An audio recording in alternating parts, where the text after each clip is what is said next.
Jane and Oscar. Jane owns a 50-person toy company called Tailspin Toys, and Oscar here is their latest invention.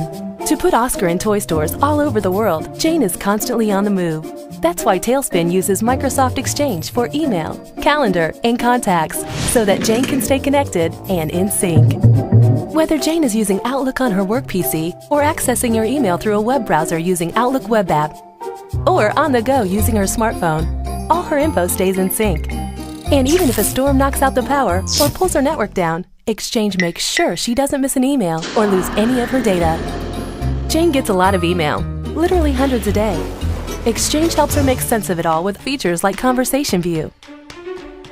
All emails that are part of the same chain can be grouped together. This lets Jane spend less time organizing and more time getting things done.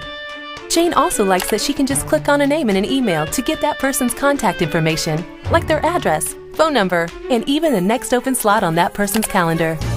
Calendar sharing in Exchange takes the headaches out of scheduling.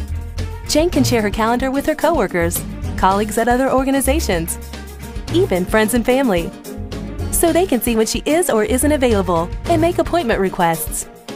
And with Exchange, Jane and Tailspin have their choice of implementation. They can run an Exchange server on-site or have Exchange hosted for them. Either way, their information is protected by industry-leading spam and virus filters. Get reliable performance with anywhere access to your email, calendar, and contacts with Microsoft Exchange.